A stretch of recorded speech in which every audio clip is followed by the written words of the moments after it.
300 actions, il y en a un qui a 400 actions, il y en a un qui a 300 actions. Okay, mettons qu'ils ont cette clause s'applique.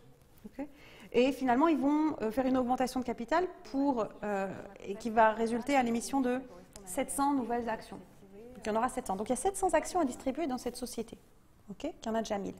Jusque-là, qu'est-ce qui va se passer? Mettons que l'associé A, il a un droit qui lui permet de maintenir son niveau de participation. Donc, l'associé A, il est à 30. Donc, il a le droit de maintenir à 30%. Okay, mettons que B décide de ne pas participer. Mettons que financièrement parlant, ce soit trop lourd pour lui de participer. Donc, C ne participe pas. Si c'est trop lourd pour lui de participer et qu'il ne participe pas, qu'est-ce qui va se passer? Il va se faire diluer. D'accord?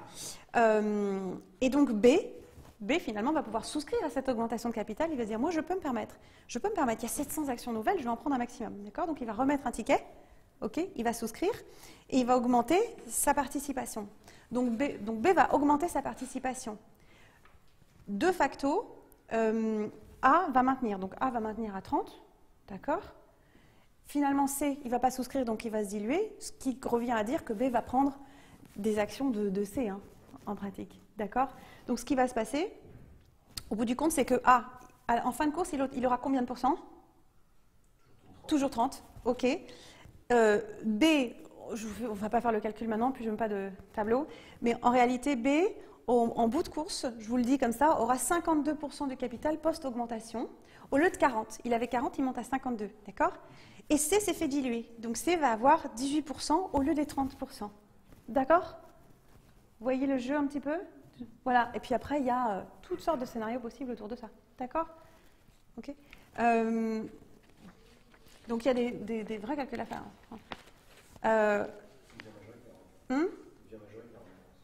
Il devient majoritaire.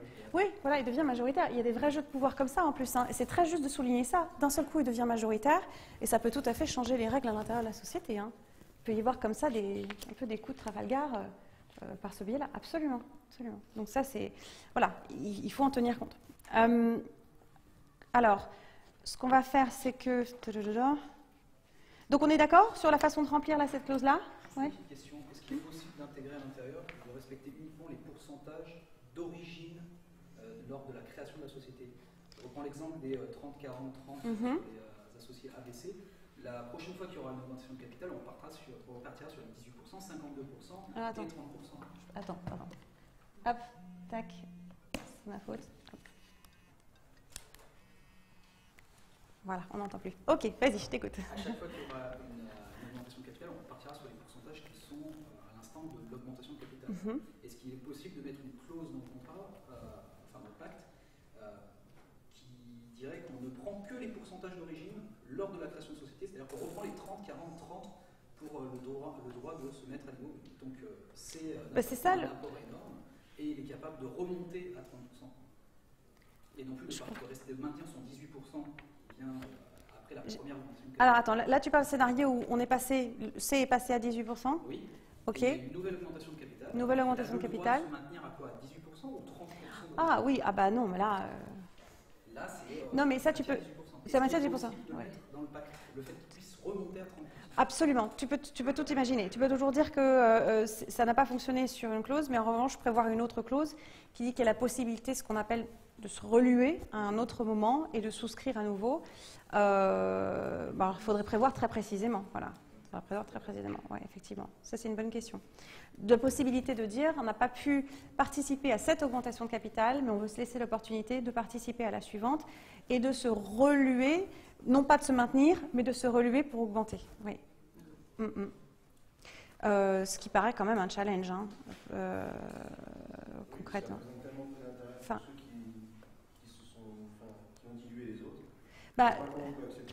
oui, c'est ça, exactement. C'est qu'en pratique, qui va accepter une telle clause? J'ai du mal à voir. L'investisseur ne va pas accepter à la base. Et les autres associés, ceux qui ont souscrit à cette augmentation de capital, à un moment donné, quelqu'un augmente, quelqu'un se fait diluer. Donc, soit on joue au jeu de dire entre associés, tout le monde va maintenir son niveau de participation, mais ça va empêcher les nouveaux entrants, de facto. Sinon, forcément, le jeu de l'augmentation de capital, s'il permet à certains d'augmenter leur participation, là, d'autres qui baissent.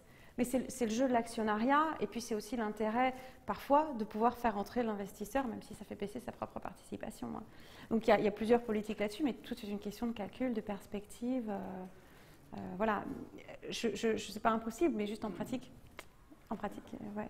J'imagine que quand un investisseur souhaite souscrire à une augmentation de capital, de rentrer dans le capital, demande aux associés de leur fournir un pacte associé. Alors, quand un investisseur rentre dans le capital, donc déjà s'il n'y a pas de pacte, ok, ce qui arrive assez fréquemment. S'il y a un pacte d'actionnaires, ils vont demander de voir le pacte, mais qu'est-ce qu'ils vont essayer de faire? D'en faire un nouveau. Voilà. Bon, dans le meilleur des cas, ils vont modifier le pacte existant, sinon ils vont demander d'en faire un nouveau, parce qu'effectivement, il y a de nombreuses clauses qu'on ne trouve pas, par exemple, dans ce pacte entre associés fondateurs, qu'on va trouver dans un pacte avec des investisseurs, en fonction du schéma proposé, qui est très différent, qui varie beaucoup. Oui. Donc c'est ce qui peut arriver. Pourquoi c'est quand même intéressant, malgré tout, d'avoir un pacte en amont? La première chose, c'est que là, l'exercice qu'on est en train de faire, là, si pour vous, au bout d'un moment, ça aboutit à la conclusion d'un pacte entre associés, le jour où vous avez un investisseur, vous êtes beaucoup plus renseigné. Donc c'est déjà une valeur pédagogique qui n'est pas inutile. De toute façon, ensuite, l'investisseur, s'il rentre au bout de 18 mois ou de 2 ans, entre-temps, vous aurez eu ce pacte qui vous aura protégé, vous, entre associés fondateurs. D'accord? Qui vous aura permis de prévoir des scénarios.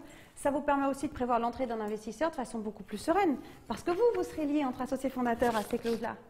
D'accord? Donc il ne rentrera pas n'importe comment, l'investisseur. Vous en aurez parlé, vous aurez conclu, vous aurez pris des décisions là-dessus. D'accord?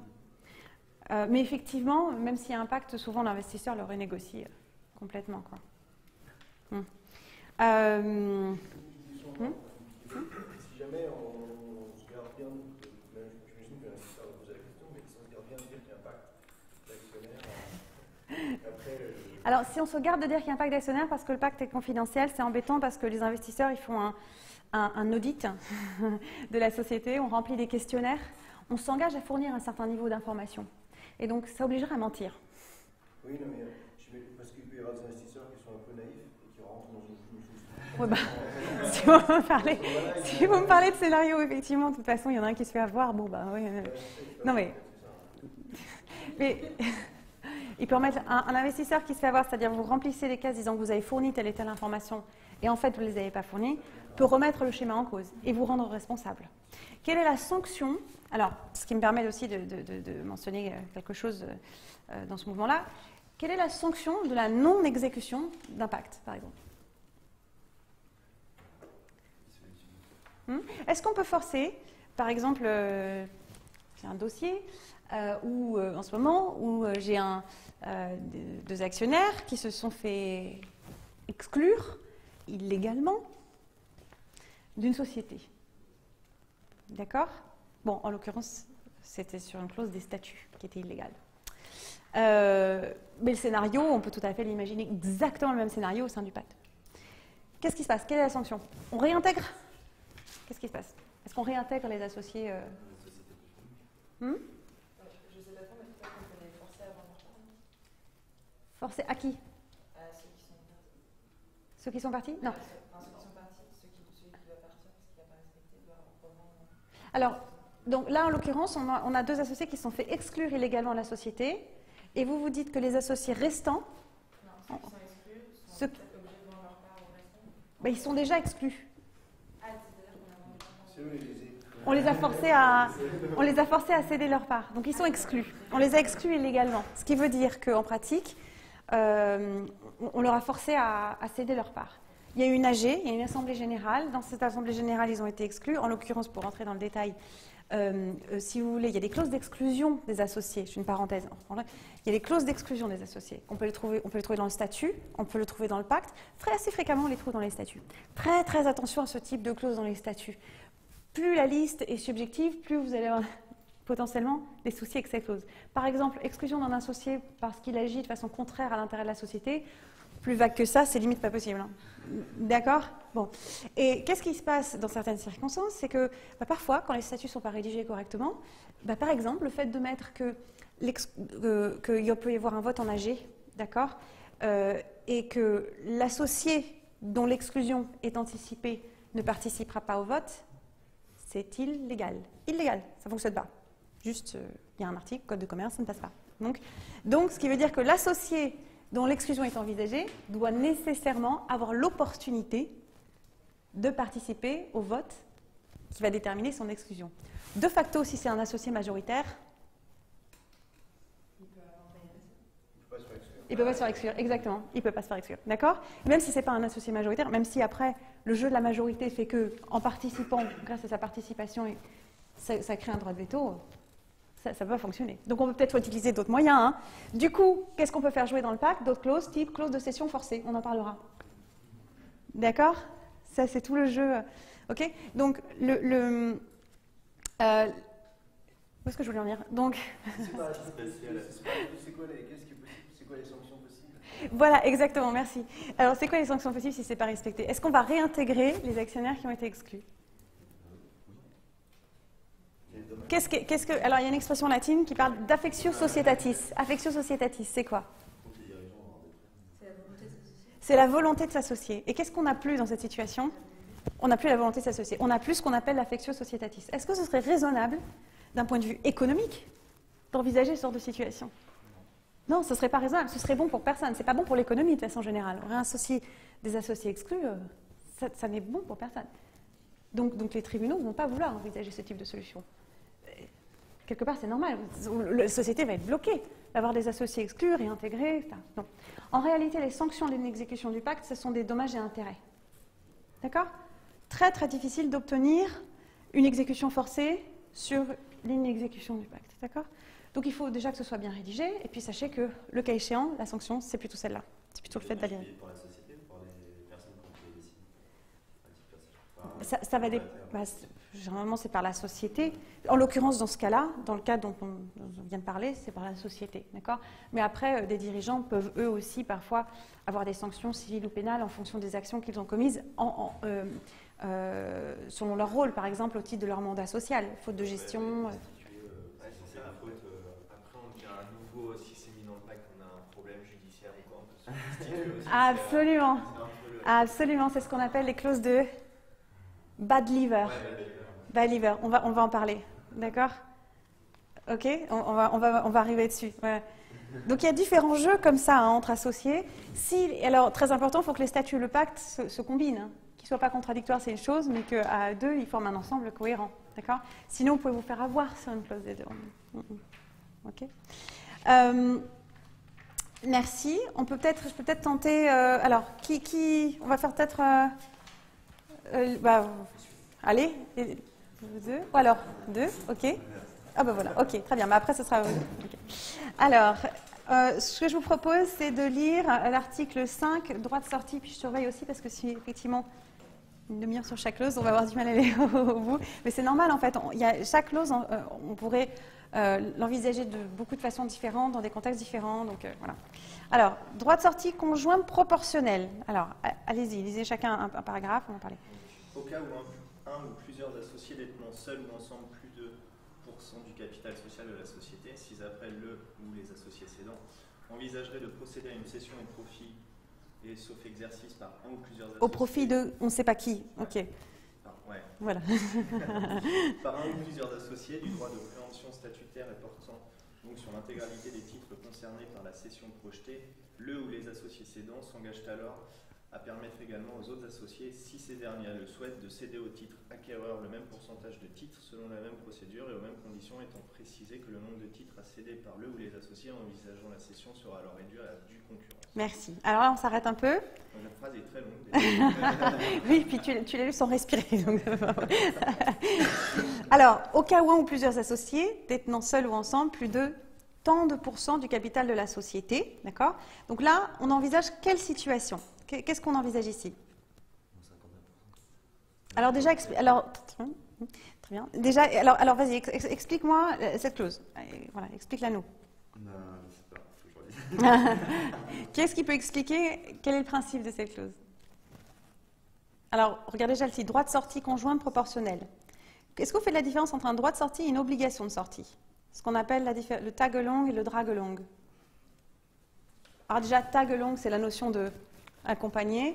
Drag-along, c'est la notion de tirer, de forcer. D'accord? Okay. Donc tag-along, c'est plutôt positif. Drag-along, c'est on entraîne vers la sortie de façon forcée. D'accord? Donc la distinction, déjà, c'est celle-là. Donc droit de sortie conjoint proportionnel, ça veut dire quoi? Ça veut dire que dans certaines conditions, si un de vos associés a l'opportunité de sortir, de vendre, vous aussi, vous avez le droit de sortir. C'est une faculté, d'accord, qui vous est proposée. Vous n'êtes pas obligé d'exercer. D'accord? Donc le principe est celui-là. Ok? Maintenant, il faut voir dans quelles conditions est-ce qu'on peut exercer cette faculté. Quel peut être l'intérêt de faire ça? S'il y a un changement de direction et que ça peut être gênant. Exactement, un changement de direction. C'est ça, c'est ça. Vous voyez la personne clé partir. Voilà, d'accord? Vous voyez votre investisseur qui a plus de 50% partir et vous vous dites, oh là là, faut que je saute du navire, c'est pas possible, je ne peux pas rester là. C'est plus intéressant pour moi, ou simplement, c'est plus intéressant pour moi aujourd'hui de partir parce que je partirai à une bonne valorisation. Je pense qu'à partir du moment où cet actionnaire clé part, j'ai moins confiance dans l'évolution de la société ou juste je veux vendre maintenant. D'accord? Par un gros groupe et qu'on dit qu'on n'a pas envie de travailler parce que les conditions ont changé énormément. Par exemple, où le gros groupe rachète à un prix intéressant, on se dit c'est un bon moment pour sortir et on veut profiter de cette sortie. D'accord? Ok? Donc là, qu'est-ce qu'on va faire? Là, il faut déterminer le seuil. Donc comment on fait? On dit au cas où un ou plusieurs associés détenant seuls ou ensemble plus de, donc combien de pourcents de capital on va mettre par exemple? La majorité, souvent on va mettre effectivement plus de 50%. D'accord?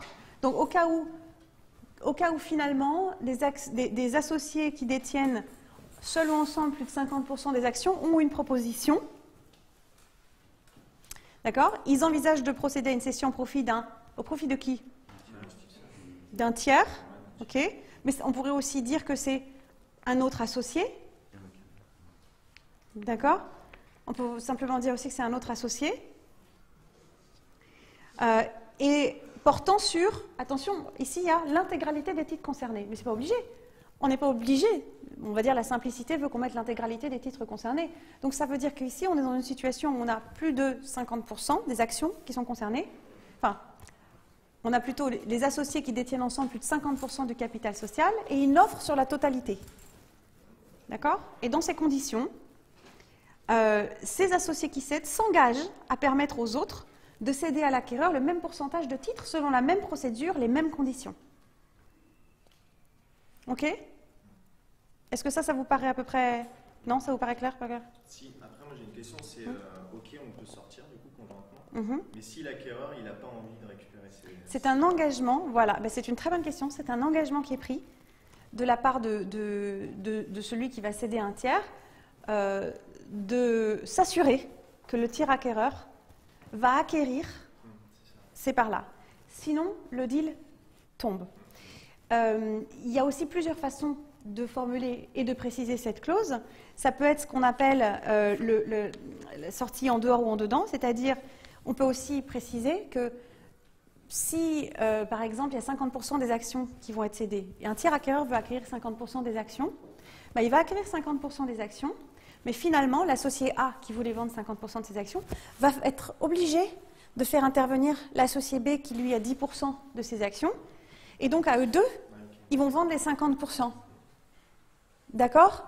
À eux deux. Donc, le tiers, il va acquérir 50%, il aura ses 50%. Et finalement, l'associé A, ben, il ne pourra pas vendre ses 50%.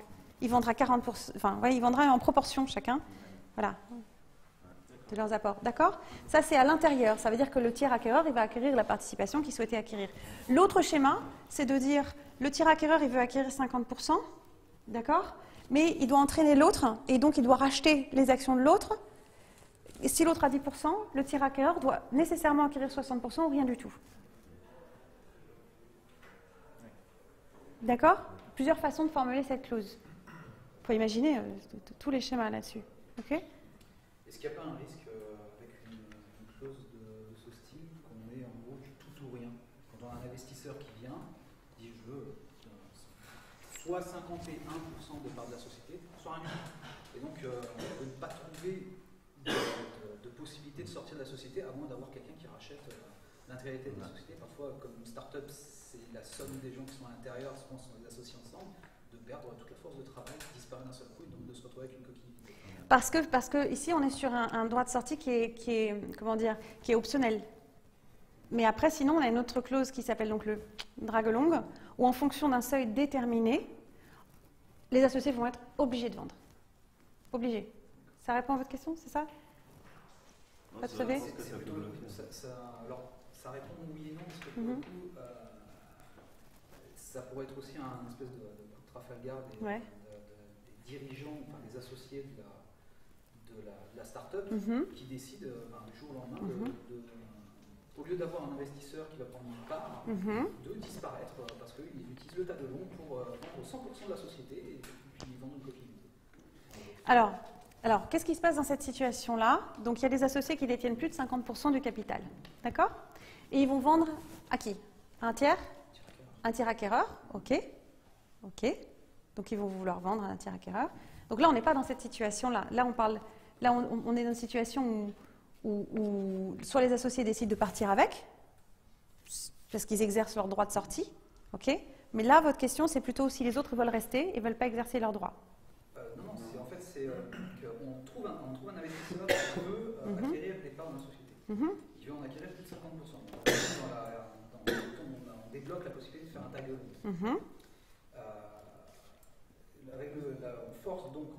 On donne la possibilité aux autres associés de vendre aussi de vendre leurs actions à peu près dans la même proportion. Ouais. S'ils acceptent, ça veut dire qu'avant nous, l'investisseur qu'on a trouvé ou qui est venu, il a aussi accepté ce choix, qui est une possibilité d'avoir tout le monde qui s'en aille d'un seul coup. Exactement. Après, tu peux négocier. Enfin, tu peux lui dire qu'il y a. Non, mais ça dépend comment la clause. Ça dépend comment la clause est formulée. Ça dépend comment la clause est formulée. Soit le tiers veut acquérir 50-51% de la société. Et la clause est formulée de façon à ce que ça reste à l'intérieur des 50%. À l'intérieur des 50%. Ça veut dire tout combiné, action A, B, C, ce sera 50%. Et il va racheter en proportion de l'investissement de chacun. D'accord? Ou alors, c'est formulé différemment, c'est à l'extérieur. Et à l'extérieur, ça veut dire, en tant que tiers, j'arrive, je veux 50%. Ok, ben non, tu ne peux pas te contenter de 50% parce que l'associé B ou C, il a aussi exercé. Et là, le tiers, il doit acquérir aussi la même proportion des actions de l'autre. Donc, par exemple, si un associé a 50% et que le tiers acquéreur doit acquérir la totalité des 50% et qu'il y a cette même clause en faveur du sortant qui va exercer son droit de sortie et qui a 10%, eh ben, l'investisseur va devoir acheter ces 10%, la totalité aussi des actions. D'accord? En proportion. Ça peut être proportionnel. Par exemple, on peut dire si un associé a l'autorisation de vendre 25% de ses 50%, donc la moitié de ses actions à un tiers, de façon proportionnelle, l'associé B qui a 10% a le droit de vendre ses 5%. Donc l'investisseur tiers va devoir acquérir 25 plus 5, 30%. Autre façon de formuler ça, si c'est formulé de façon à ce que ce soit à l'intérieur de la proposition, à l'intérieur des 25%, ça veut dire que si l'associé B dit et moi j'ai 10%, ben en tout, l'investisseur va acquérir ces 25%. Donc il ne va pas acquérir l'entièreté des 25% chez le premier. D'accord? Okay, je pense que même si tu le forces à racheter les 100% à cause de la clause, après tu peux lui dire que tu vas travailler pendant 2 ou 3 ans chez lui et que tu vas toucher, récupérer tes parties, tes sous petit à petit. Au final, il peut être d'accord de racheter 100%, mais que les gens restent quand même forcés à rester. Là, ce que tu veux dire, c'est que si tu parles de clause de relution, tu dis. Non, plus dans le sens où il voulait les 50 ans au départ. Avec ça, c'est forcé à être 100%. Donc au final, il rachète la société, mais pas pour que les gens. S'il le souhaite. S'il le souhaite. Et que son but, c'est de garder les gens un certain temps, il peut dire. Alors ça se négocie. Dans les clauses avec les investisseurs, tout se négocie. On peut négocier aussi. Alors on va croiser cette clause aussi, clause qu'on appelle inaliénabilité. Ça veut dire telle et telle personne clé, par exemple, ne peuvent pas partir de la société avant tant d'années. D'accord? Et puis oui, on peut imaginer toutes ces clauses-là. On peut aussi imaginer, ce qui est aussi assez fréquent, que les associés fondateurs restent dans la société. Ils sont dilués, mais ils peuvent se reluer, récupérer des parts sur objectif. D'accord? Ce que proposent aussi parfois les investisseurs, c'est finalement, on est un actionnaire majoritaire, on devient un actionnaire minoritaire, et puis au fur et à mesure que le temps qui passe, on va récupérer des actions. Alors soit effectivement sur objectif, mais parfois c'est de façon automatique. Simplement, ça force à rester au sein de la société, puisqu'il y a une clause qui dit que si on ne reste pas au sein de la société, on vend tout. D'accord? Il y a des clauses de cession forcée. Et les clauses, comment ça s'appelle les clauses qui permettent de récupérer ses parts, par exemple, de dire tu vas avoir 30% des actions, 10% cette année, 10% l'an prochain, 10% l'année suivante. Du vesting. Voilà. D'accord? Mais ça, on n'a pas de clause de vesting dans ce pacte-là. Entre associés fondateurs, c'est quand même beaucoup moins pertinent. Les clauses de vesting, c'est là pour récompenser un investissement et pour forcer les personnes clés à rester dans la société. D'accord? C'est ça, hein? Vesting, ouais, vesting. Du coup, ça veut dire qu'il faut que tous les ans, la personne remette de l'argent ou c'est des... Alors, ce que ça veut dire, c'est que de façon automatique, oui, enfin après, ça peut être aussi une valeur bloquée ou nominale, mais de façon automatique, ça veut dire que par exemple, si vous pouvez, par exemple, vous êtes un actionnaire minoritaire, vous voulez rentrer dans une start-up qui fait déjà 10 millions de chiffre d'affaires, et on vous propose 2%. Donc on vous donne 2% pour rentrer. Mais on n'a pas tout de suite envie, on ne se connaît pas assez, on n'a pas envie tout de suite de se dire bah, je vais donner à ce nouvel entrant qui a beaucoup de potentiel 5 ou 6% de la société. D'accord? Donc on va dire bah, je te donne 2% aujourd'hui et de façon automatique, ou soit de façon automatique l'an prochain je te redonnerai 1%, ou alors sur objectif, chiffre d'affaires, nombre de salariés développés dans la boîte, revenus, marge, de dire bah, à ce moment-là, si ces objectifs sont accomplis, tu auras l'opportunité de récupérer tant de pourcents supplémentaires. Et effectivement, il faut les payer, il n'y a pas de magie. Hein, d'accord? Les schémas où on ne paye pas, c'est actions gratuites, par exemple. Les actions gratuites, on propose ça à des, souvent, pas toujours, à des salariés qu'on a envie d'intéresser au business. On va leur donner 1, 2, 3%. Et aussi, on peut leur proposer ces actions gratuites sur plusieurs années pour les pousser à rester, en mettant des clauses qui font que s'ils ne restent pas, ils doivent vendre ce qu'ils ont. Et parfois, c'est des départs sanctions, c'est-à-dire, on va dire, bah, si tu pars au bout de 2 ans, tu vends ce que tu as et tu le vends au nominal. Hein. Et ça peut pas aider à diluer des personnes qui sont parties de l'entreprise, justement, en redonnant des parts aux personnes qui restent travailler dedans.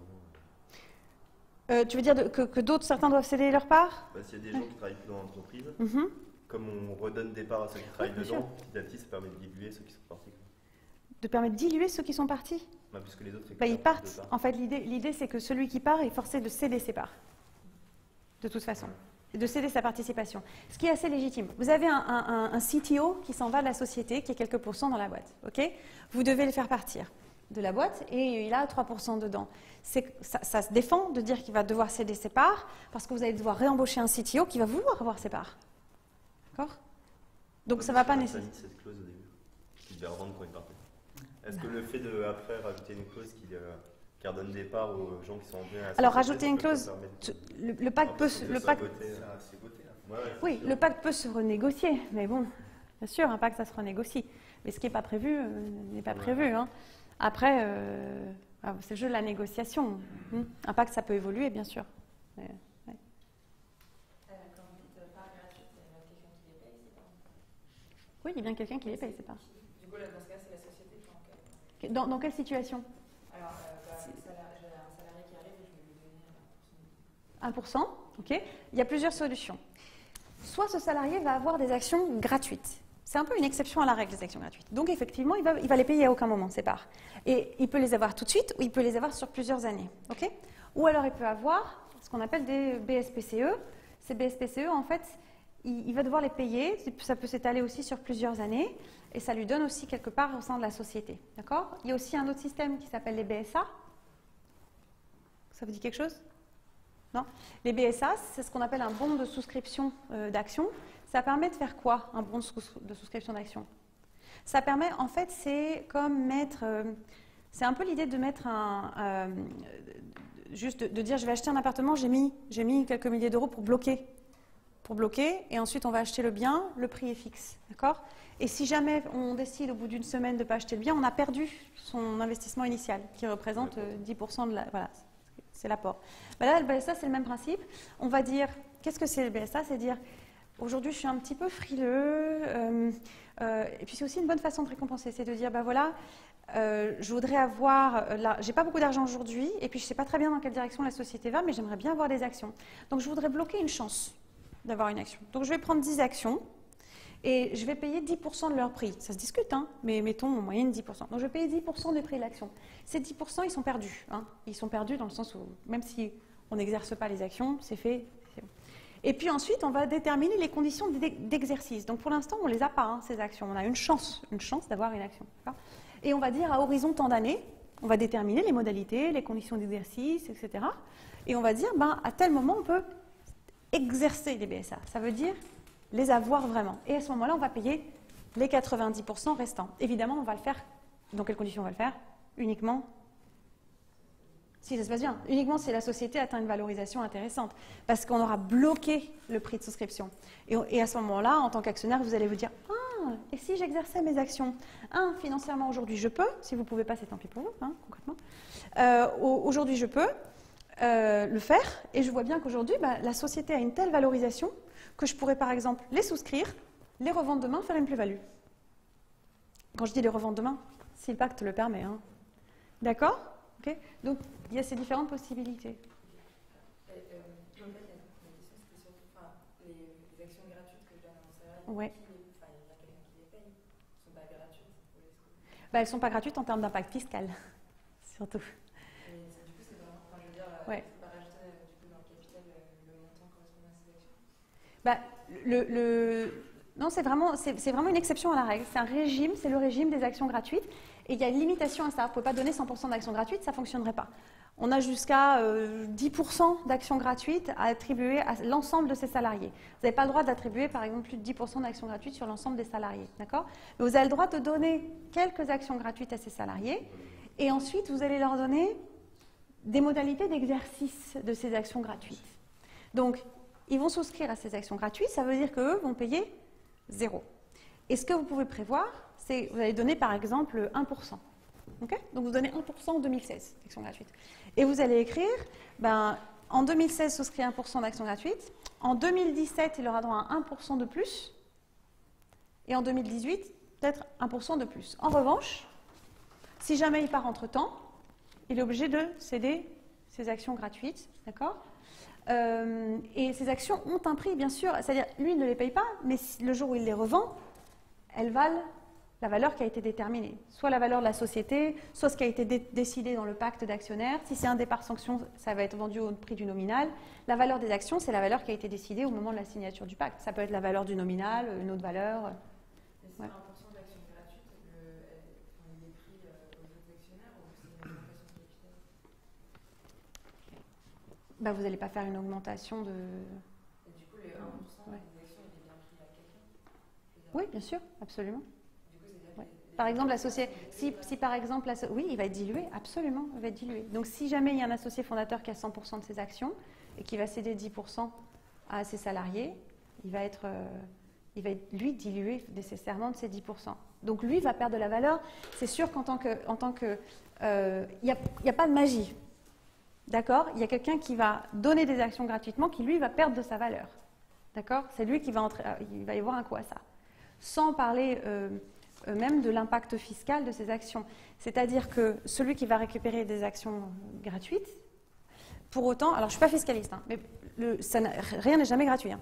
C'est-à-dire que celui qui va récupérer des actions gratuites, le jour J, le moment où il les récupère, n'a rien à payer. Mais le jour où il les cède, ces actions, va payer un prix. Il y aura un prix fiscal, d'accord? Et ce prix sera, alors les calculs sont assez complexes à faire et ça dépend des circonstances, mais sur la plus-value. Donc mettons qu'une action gratuite vale 1 000 € et qu'elle soit vendue à 1 500 €, le salarié qui a revendu à 1 500 €, il va avoir un impact fiscal sur les 500 € de différence. Hein, il va devoir payer des impôts dessus et des impôts à payer.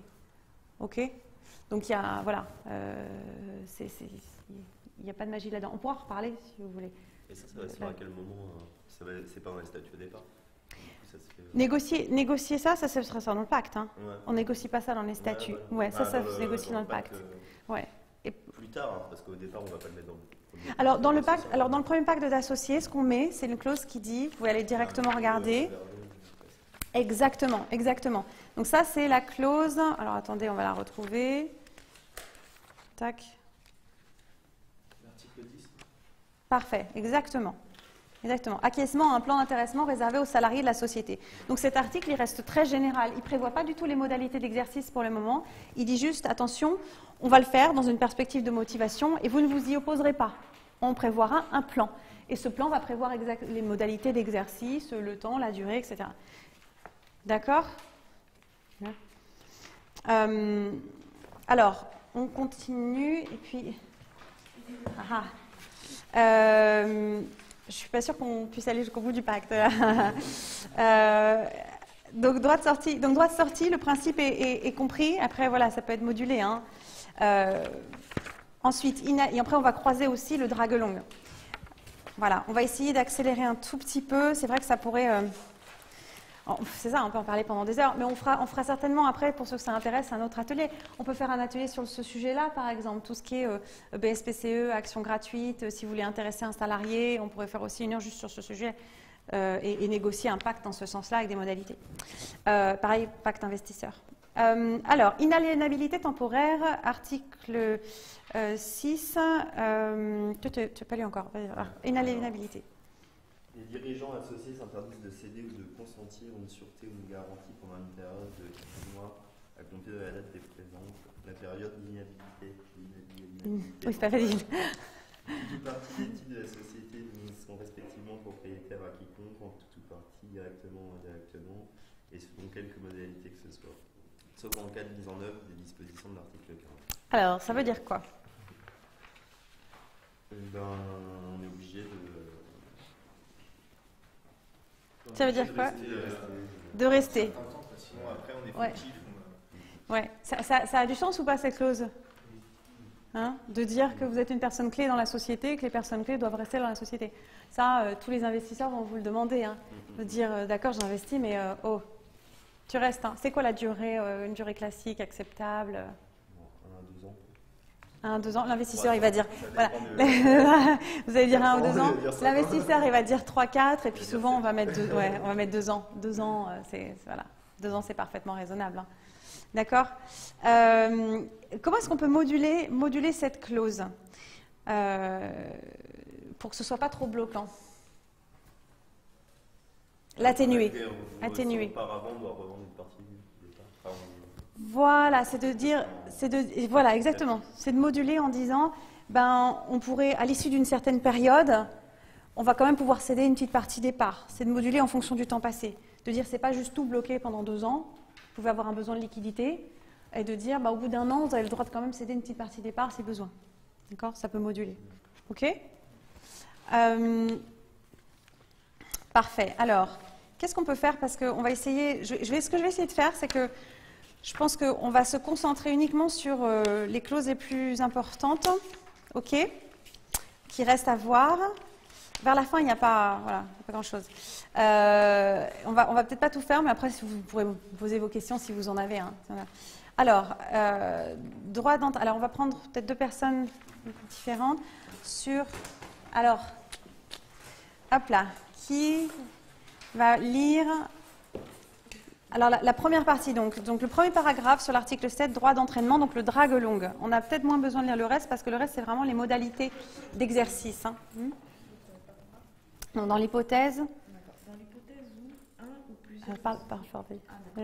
Dans l'hypothèse où un ou plusieurs associés détenant seuls ou ensemble plus 1% du capital social de la société, si après le ou les associés cédants accepteraient conjointement une offre d'achat de la part d'un tiers acquéreur, si après l'offre portant au total sur 1% des actions composant le capital de la société et sauf exercice par un ou plusieurs associés du droit de préemption statuaire et portant sur l'intégralité des titres concernés par l'offre. Les autres associés s'engagent irrévocablement par les présents à céder au tiers acquéreur tous les titres qu'ils détiennent au même prix et dans les mêmes conditions que ceux contenus dans l'offre, si après le droit d'entraînement. D'accord, merci. Alors, qu'est-ce que ça veut dire? Alors, je sais que c'est pas évident de lire et en même temps de... Ouais. Alors, parce que... Voilà. Alors, le principe, c'est ça. Si un vend, tout le monde vend.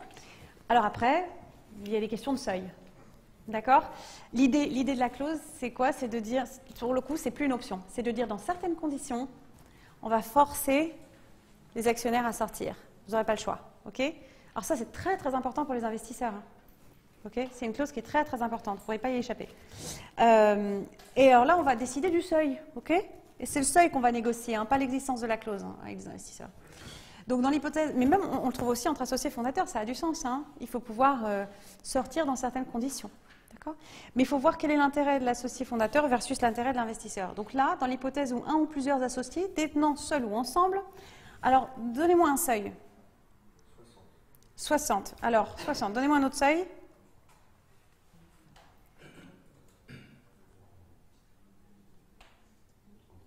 35. 33. Ok, alors, le seuil le plus haut, le seuil le plus bas, où est l'intérêt de l'associé fondateur versus l'intérêt de l'investisseur? Généralement, ce n'est pas toujours le cas. Mais de façon générale, l'investisseur va vouloir avoir plus d'opportunités de sortie plus rapidement que l'associé fondateur. D'accord? Donc, plus vous placez le seuil bas en termes de pourcentage, plus vous donnez l'opportunité à votre investisseur, qui n'est pas nécessairement extrêmement investi émotionnellement dans la société, de se dire « je vais sortir ». Donc, généralement, attention, ce n'est pas toujours le cas. Ce n'est pas si simple que de dire associé fondateur investisseur, parce que le jeu de l'actionnariat peut être très différent, parce que le fondateur peut être minoritaire ou majoritaire, donc il y a des jeux très différents qui peuvent se jouer, parce que vous n'avez pas nécessairement un investisseur institutionnel, vous pouvez avoir un business angel, d'accord? Ce qui est certain, c'est que si vous placez un seuil très bas, vos chances de sortir rapidement de votre société augmentent, ok? Donc, parfois, on peut mettre... Allez, 80%, disons, dans l'hypothèse où ont plusieurs associés détenant seuls ou ensemble plus de 75 ou 80% des actions, c'est-à-dire c'est une vraie proposition globalement de rachat, d'accord? Parfois on peut mettre 100%. Accepterait conjointement une offre d'achat. Alors là, bon, je sais que c'est difficile à compléter, mais c'est la caractéristique de cette offre d'achat que je cherche. Alors parfois on ne la trouve pas, il faut quand même préciser que l'offre d'achat elle doit être sérieuse et crédible. D'accord? C'est pas juste on sort parce qu'on a déterminé le pourcentage parce qu'il y en a un qui veut se débarrasser de ses actions. Alors sérieuse et crédible, je vous accorde, c'est subjectif, ok? Mais c'est comme dans tous les contrats commerciaux quand on trouve la notion de raisonnable. Après c'est la jurisprudence, c'est les tribunaux qui viennent décider de ce qui est raisonnable, ce qui est sérieux et crédible. Donc on va examiner la situation. Si un actionnaire si plusieurs associés ensemble détiennent 80% des parts et décident de vendre mais à un prix déraisonnable, dérisoire, pourrait y avoir contestation, ok? D'accord?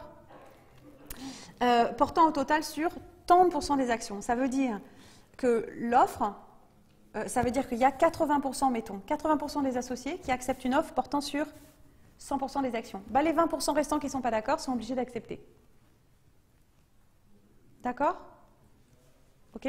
Mais tout peut se moduler, ça peut être aussi moins que sur 100% des actions. Mais généralement, on va déterminer un seuil et dire c'est 100% des actions. Donc on a une offre de rachat de la société. On a une offre de rachat de la société.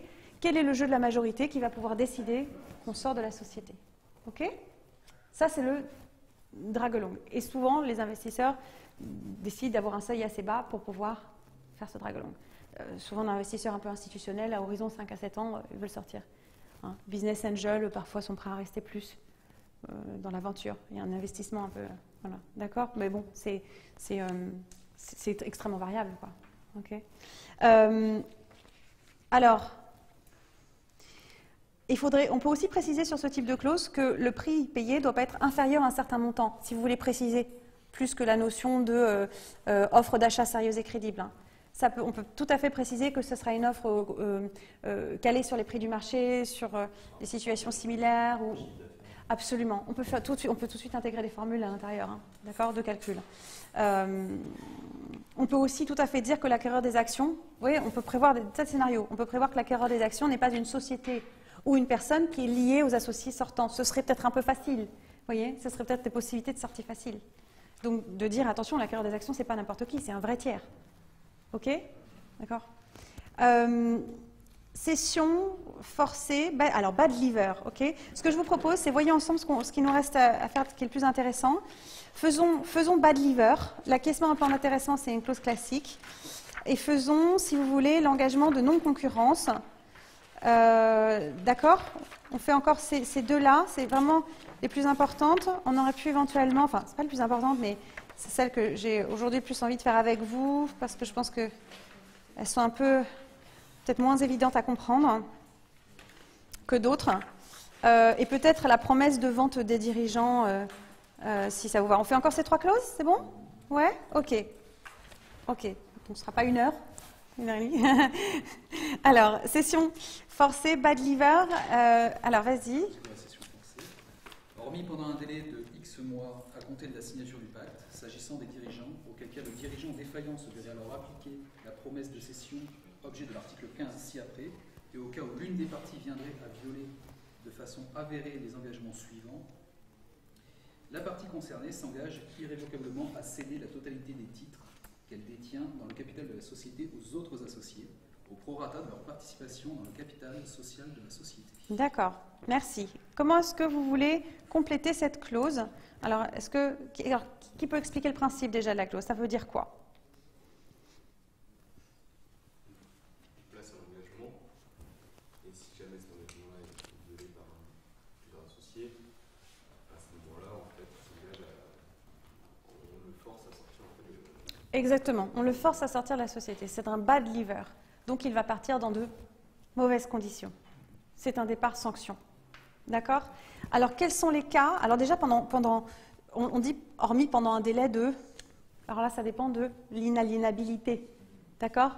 Donc, pendant le délai d'inaliénabilité, si jamais un dirigeant sort, ce sera prévu par une autre clause.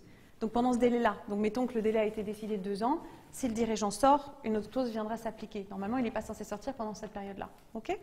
Sauf ces conditions-là. Et encore, vous verrez, l'article 15, en réalité, reprend, en l'occurrence, les mêmes conditions que l'article 8. On peut décider de remplir de la même façon. Hein. D'accord? On peut décider de prévoir tout à fait la même sanction pendant cette période d'inaliénabilité et après cette période-là. OK? On peut décider de moduler aussi. D'accord? Donc là, quelles sont les raisons pour lesquelles on forcerait un associé? En l'occurrence, attention, parce que les investisseurs, donc là, à nouveau, je répète, c'est un pacte d'associés entre fondateurs, mais cette clause-là, tous vos investisseurs vont vouloir l'avoir, hein, et elle va se négocier. Et qu'est-ce qu'on va mettre dedans? Alors, traditionnellement, à votre sens, qu'est-ce qu'on met dedans? Pourquoi est-ce qu'il voudrait vous forcer à sortir à ce moment-là? Mauvaise gestion. Plus loin. Alors, ça se rapproche, hein, ce qu'on met traditionnellement. Ça s'en rapproche, oui. Conditionnel des résultats. Ah, c'est le jeu de l'actionnariat, hein. C'est le jeu de l'actionnariat à un moment donné. Ce qu'on va mettre... Faute, voilà, exactement. Faute. Alors, faute grave ou lourde, c'est au sens où les tribunaux l'entendent. Faute grave ou lourde. Par exemple, vous êtes un dirigeant salarié et vous êtes licencié par la société. Vous avez gardé vos actions alors vous êtes fait licencier? Non, on va considérer que c'est un départ sanction. Attention, cette phrase, il faut bien la négocier. Pourquoi? Et si vous êtes licencié juste comme ça, mais sans raison valide, on va vous forcer à céder? Cette clause, il faut systématiquement, quand elle n'est pas bien formulée, demander de préciser au sens où faute grave ou lourde, au sens où la jurisprudence et la chambre sociale de la Cour de cassation l'entendent. D'accord? Au sens de la jurisprudence l'entend, au sens où la chambre sociale de la Cour de cassation l'entend. Bon. Ou alors, ça peut être, on peut tout à fait dire, si on arrive à négocier, faute grave ou lourde, confirmée par une décision judiciaire. Hein? Encore mieux, mais très dur de faire passer ça, très dur. Pourquoi? Parce que ça veut dire qu'on va attendre, enfin, c'est compliqué d'obtenir une clause comme ça. Ça remettrait en cause trop facilement le schéma. Donc ça, c'est typiquement une clause où si vous êtes licencié pour faute grave ou lourde et que cette clause est avérée, on va vous forcer à céder vos actions. Autre chose, démission ou cessation, vous partez comme ça. D'accord? Attention, il faut compléter. Il faut dire démission ou cessation, mais sans raison valide. Enfin, il faut préciser que ce n'est pas juste une démission, c'est si vous démissionnez sans raison. D'accord? Imaginons que vous démissionniez, j'en sais rien, pour des raisons personnelles, on peut tout à fait envisager ici de préciser que cette démission est sans aucune raison valide. Après, il faut peut-être encore préciser, on peut encore imaginer de préciser ce que ça veut dire. D'accord? Et après, on peut mettre la violation de certains engagements. Typiquement, on va mettre violation de l'engagement de non-concurrence, violation de l'obligation de confidentialité. OK? Et après, à quel prix? À quel prix? C'est un départ sanction. Qu'est-ce qu'ils vont essayer de faire? Et la non-concurrence, ça s'applique à tout un secteur ou vraiment des entreprises qui font un... Alors, ça, c'est justement, je pense que ça fait partie des 3 clauses qu'on va voir. Alors, la clause de non-concurrence, alors ce que je vous propose du coup, c'est que, si c'est ça, on va en parler dans une minute. Ouais, on va en parler. C'est la clause d'après. C'est la clause d'après. On va y venir dans une minute. On va le faire. Donc, bref, je vais vous répondre. Le valeur nominale, par exemple, un départ sanction, ça peut être ça. Ça peut être de dire, vous partez à valeur nominale. Il faut refuser ce type de clause. Partir à valeur nominale. D'accord? Donc ça, il y a un calcul à faire. On peut dire, partez à valeur nominale, c'est pas intéressant. Dire, on applique une formule de calcul en fonction de l'EBITDA, le chiffre d'affaires, voilà, on applique une formule. On peut aussi dire, faut essayer de l'obtenir, de dire par exemple que vous aurez une cession forcée d'une partie de vos actions, pas de toutes les actions, en fonction du temps déjà passé dans la société. Donc, par exemple, si vous avez tant d'actions et que vous avez la clause de bad liver s'exerce au bout de 2 ans dans la société, alors, comment on peut formuler ça? Très exemple. Oui, on peut aussi dire que ça est valable que pendant un certain temps, par exemple, cette clause. On peut dire qu'elle est valable que pendant 2 ans. Elle est valable que pendant 2 ans, et si on met la clause de bad liver en route au bout d'1 an, vous cédez la moitié des actions, par exemple. Tout peut être imaginé dans ce type de clause. D'accord? Encore faut-il arriver à le négocier, et ça dépend de votre pouvoir de négociation. On peut aussi dire que ne pas prévoir le prix et dire que ce sera déterminé par un expert, donc à dire d'expert. OK? Voilà, c'est des clauses qui ne sont pas évidentes à négocier puisque évidemment, le but de l'investisseur, c'est que vous restiez dans la société et que vous vous comportiez correctement. Donc évidemment, ils vont pousser pour que le départ soit vraiment un départ sanction et que la valeur des actions soit la plus faible possible en cas de départ sanction. OK? Alors, je vais vous proposer de passer directement à l'article 12, engagement de non-concurrence. OK? Justement, puisqu'on était sur le sujet. Merci. On va essayer de faire un petit peu intervenir tout le monde, du coup. Alors, ceux qui ne sont pas encore intervenus... Non. Merci. D'accord. Vous voulez venir aussi? Ah, d'accord. OK. Quelqu'un sera installé? Non? Là-dessus, voilà. Hop, alors, voilà. On fait deux clauses encore. Hein. Engagement de non-concurrence. Tu veux bien? Alors, on va peut-être faire ça directement, le 12.2, voilà, vas-y. Ouais.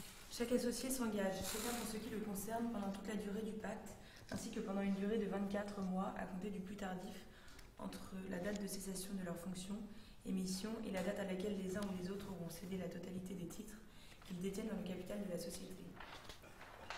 Oui, vas-y, continue. Ouais. À ne pas exercer directement et par tous les moyens dans le monde entier des activités qui concurrencent directement l'activité principale de la société, à savoir toute activité permettant... Voilà, là on va s'arrêter un petit peu. Alors, qu'est-ce que ça veut dire ici? Justement, là on en parlait il y a 1 minute, ça veut dire quoi? Comment est-ce qu'on complète en fait?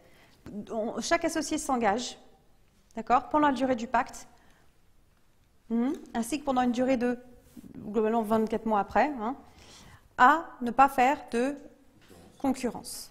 Okay? Or, qu'est-ce que ça veut dire ne pas faire de concurrence? Ne connaissez pas, vous, des gens qui ont des actions partout dans plein de sociétés et qui globalement, sont toujours sur le même terrain, parce qu'ils acquièrent une expertise? D'accord? Donc, il faut déterminer ce qu'on entend par là. Ça, c'est vraiment une clause qui peut aboutir à beaucoup de conflits. Okay? La difficulté, si vous n'avez pas ce type de clause, c'est que concrètement, vous pouvez avoir un associé fondateur qui va investir dans une société qui a une activité similaire, ce qui a du sens, parce qu'il a développé cette expertise, et que vous avez un associé qui fait partie de 2 sociétés qui se font directement concurrence. Donc, qu'est-ce qu'on fait ici? Alors, déjà, ce qu'on fait pour éviter ça, on va préciser, on va dire exactement en quoi ça consiste. Et donc là, il faut préciser, alors, en une phrase, on n'a pas besoin de rédiger tout un paragraphe dessus, mais il faut préciser ce qu'on entend par là. Et pourquoi c'est important aussi? C'est parce que il faut que ce soit limité aussi pour vous, il faut vous donner l'opportunité d'investir ailleurs. Donc il faut que ce soit limité. Si à un moment donné, vous avez envie d'acquérir des actions dans une autre société, vous avez une société de sécurité informatique, vous voulez investir dans un resto, bon, ok. Ou même, vous avez envie d'investir dans une société, par exemple, qui fait du logiciel, vous voulez investir dans une autre société qui fait du logiciel. Mince, vous regardez la clause permettant la création de logiciels, mettons, fini? Non, il faudrait pouvoir préciser, d'accord? Ce qui rentre ou pas dans l'obligation de non-concurrence. Je ne comprends pas trop dans le monde entier, parce qu'en général, la phrase aura forcément une limite dans... Alors, le principal, c'est de préciser, d'accord? Donc, on peut avoir dans le monde entier, on peut préciser un territoire, on peut dire sur la France, par exemple, d'accord? Mais il faut préciser la durée de cet engagement, il faut préciser le territoire et le champ d'application, d'accord? Il faut le préciser et il faut que ce soit juste. Effectivement, le monde entier, si ce n'est pas proportionné, Si ce n'est pas proportionné, eh ben, elle peut être invalidée, cette clause, typiquement. Okay. Mais le monde entier, ça se justifie. Hein. On a beaucoup de sociétés, de start-up qui ont vocation à se développer à l'international. Donc ça peut tout à fait se justifier. En revanche, un engagement de non-concurrence qui durerait sur 10 ans, ce serait... Voilà. Là, on ne parle pas forcément d'avoir des membres de notre société, on parle de ne pas exercer... Oui. De mission, de fonction, de travail. Ça peut, on peut déterminer le...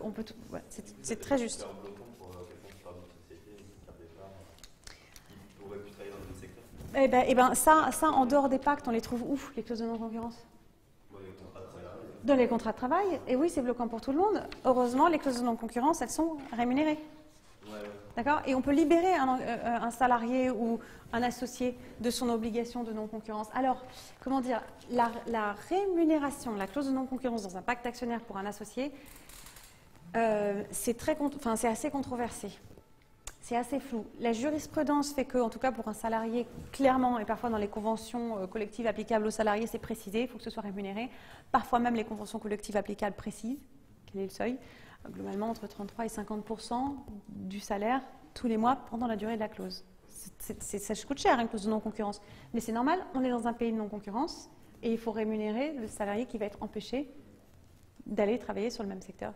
Donc, j'en ai vu beaucoup des clauses de non-concurrence mal formulées qui permettaient de contourner ces clauses-là. Donc il faut faire attention. En même temps, vous n'avez pas nécessairement vocation à mettre des clauses de non-concurrence partout.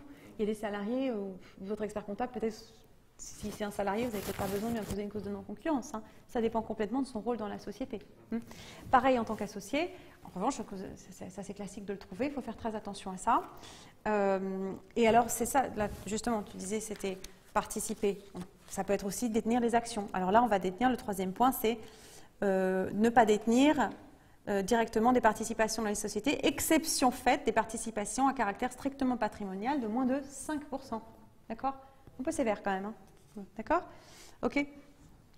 Ne pas faire déposer, prendre ou faire acheter par les conjoints ou les descendants. Attention, pas la peine de contourner le système. D'accord? Donc tout ça, il faut le prévoir. On peut aussi prévoir, ça j'ai mis cette dernière phrase parce que ça c'est quelque chose que j'ai fait récemment dans un pacte, que les associés conviennent que la clause elle ne va pas être applicable à l'un d'entre eux. Il y en a un qui dit par exemple, bah moi, hors de question. Par exemple, on a un business angel, un investisseur qui dit, moi je mets un petit ticket dans la société, mais moi j'investis tout azimut. Je ne veux absolument pas me préoccuper de qui je fais concurrence, pas concurrence, etc. Bah, si vous voulez vraiment qu'il soit dans la société, vous mettez une exception pour lui par exemple. Hein. D'accord? Ça défend aussi. Ok. Il y a beaucoup de façons de déterminer cette clause. Il faut voir à chaque fois le cahier des charges et la situation dans laquelle vous êtes. Et enfin, hop. La sanction, c'est pareil, c'est l'engagement. Alors, qu'est-ce qui se passe? Violation de l'engagement de non-concurrence, qu'est-ce qu'on a vu? Ça met en route quoi? Quelle clause? Violation de cet engagement-là.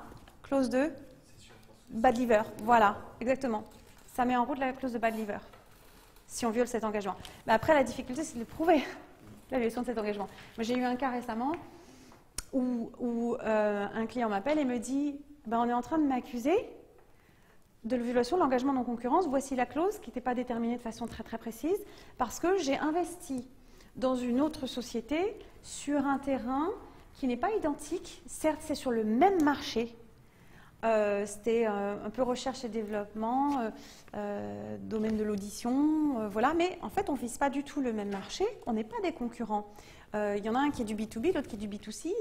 Limite, on aurait pu avoir des synergies, mais oui, effectivement, c'est un peu les mêmes acteurs, c'est le même domaine, voilà. Et là, maintenant, ils veulent se servir de cette clause pour me faire sortir de la société. Bon, ben, il aurait fallu que la clause soit beaucoup plus précise, quoi. Là, tout le monde est un peu en difficulté, ok? S'il se fait sortir de la société, il faudra qu'il poursuive, qui tente d'obtenir des dommages et intérêts. Bon, ça aurait été mieux que ce soit très très précis. Ok? C'est un exemple, voilà. Mais typiquement, à partir du moment où on cherche à faire sortir un associé, on va faire quoi? On va prendre le statut, on va prendre le pacte, on va faire bon. Alors, qu'est-ce que je vais pouvoir utiliser? L'exclusion, violation de confidentialité, violation de non-concurrence, le bad liver.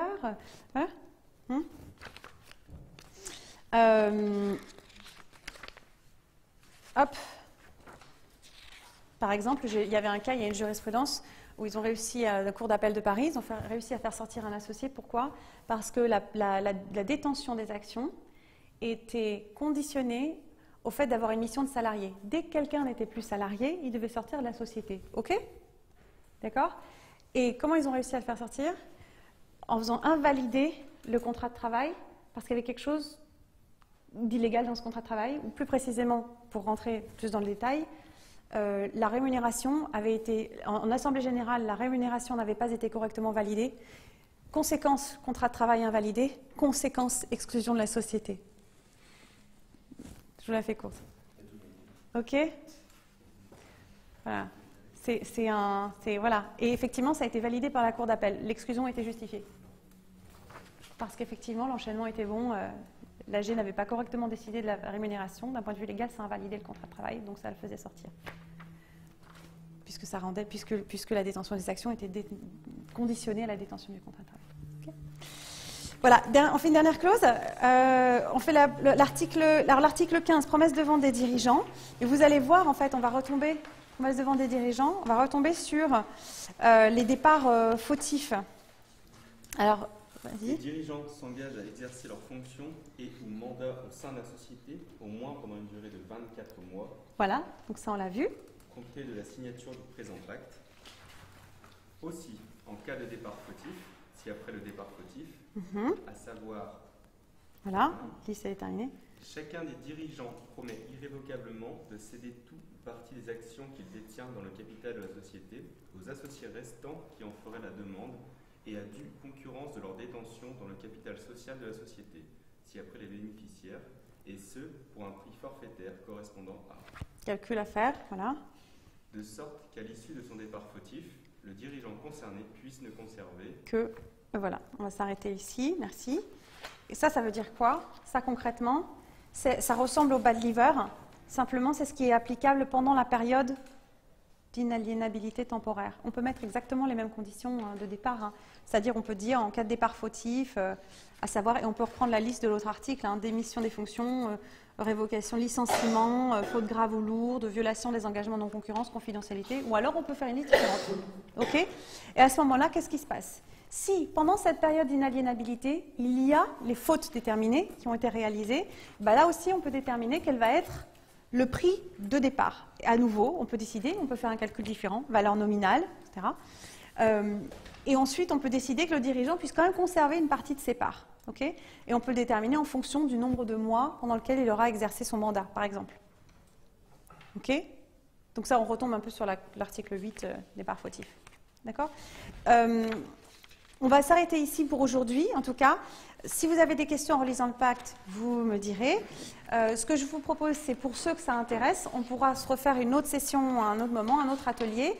On pourra faire plusieurs choses, plusieurs formes d'ateliers différents. Soit on prend un pacte qui n'a rien à voir, pour vous montrer un petit peu ce que ça peut donner et que d'avoir des clauses différentes, du vesting par exemple, des clauses de buy or sell, c'est des clauses de conflit entre associés par exemple, qu'on n'a pas vu ici, qui disent on va forcer en cas de conflit, un associé va vendre ses parts, voilà comment ça va se jouer. On a toutes sortes de clauses supplémentaires, ou un pacte avec un investisseur, ou alors, les deux ne sont pas nécessairement exclusifs, on peut se faire un atelier de négociation d'un pacte, jouer investisseurs, start-up, voilà, et rentrer dans le détail. En tout état de cause, n'oubliez pas que les investisseurs vont avoir des avocats de leur côté, donc vous ne amusez pas à négocier votre pacte tout seul. Mais c'est très très important de bien prendre la mesure de l'impact pour votre société, de servir vos intérêts personnels. C'est quand même aussi pour ça que d'être là, d'accord? Vous avez des questions ou... C'est bon? Okay. Merci à tous, à très bientôt pour un autre atelier au mois de février avec la créative. Voilà.